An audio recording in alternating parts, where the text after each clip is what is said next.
ஆண்டவரும் இரட்சகருமாகிய இயேசு கிறிஸ்துவின் இனிதான நாமத்தில் உங்களுக்கு என் அன்பின் வாழ்த்துக்களை தெரிவித்துக் கொள்கிறேன். நம்ம எக்ஸாம் எழுதுவோம். எக்ஸாம் டைமில் நம்மளுக்குன்னு ஒரு ஷீட் இருக்கும், நம்மளுக்குன்னு ஒரு கொஸ்டின் பேப்பர் இருக்கும், கொடுத்துருவாங்க. இந்த டைம் ஸ்டார்ட் ஆனதுக்கப்புறம் அந்த எக்ஸாம் எழுத ஆரம்பிச்சிடுவோம். எக்ஸாம் எழுதிட்டே இருப்போம். நிறைய பேர் நிறைய எழுதுவாங்க. நான் எழுதுறது பார்த்திங்கன்னா, நான் எழுதுவேன். நான் படித்ததை எழுதிட்டு இருப்பேன். எழுதி முடிச்சுட்டு ஃபாஸ்ட்டாக எழுதி முடிச்சிடுவேன். முடிச்சுட்டு கேப் விட்டுருப்பேன்ல எழுதாதது, அது நான் ஏதாவது தெரிஞ்சுன்னா எழுதுறதுக்கு ட்ரை பண்ணிகிட்ருப்பேன். அந்த சமயத்தில் நிறைய பேர் எக்ஸ்ட்ரா ஷீட்லாம் வாங்கிட்டு இருப்பாங்க. எக்ஸ்ட்ரா ஷீட்டு, அடிஷ்னல் ஷீட்டுன்னு வாங்கிட்டே இருப்பாங்க. அதெல்லாம் பார்க்கும்பொழுது இவங்க எழுதுகிறாங்கப்பா அப்படின்ட்டு அப்படி இருக்கும்.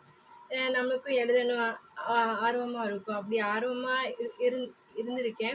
அதே போல் நானும் அடிஷ்னல் ஷீட்டு எப்படின்னா பேஜ் ஒவ்வொரு பேஜையும் ஷார்ட்டில் எழுதி அடி நிரப்புனா அடிஷ்னல் ஷீட் வரும்ல, அந்த மாதிரி அடிஷ்னல் ஷீட்டு வாங்கியிருக்கேன். ஆனால் என்ன டிஃப்ரெண்ட் அப்படின்னா, அவங்க படித்தது நிறைய படிச்சிருப்பாங்க.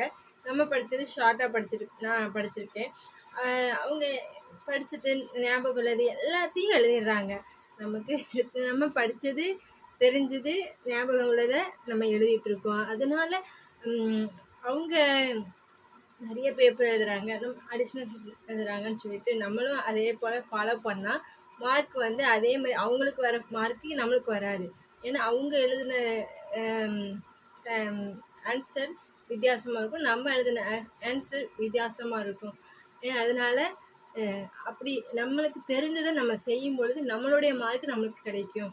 அப்புறம் நம்ம அந்த மார்க்கை வச்சு நம்ம இதில் என்ன முன்னேறலாம், என்ன செய்யலாம், நல்லா மார்க் வரணும் அப்படின்னு நம்ம முயற்சிக்கலாம்.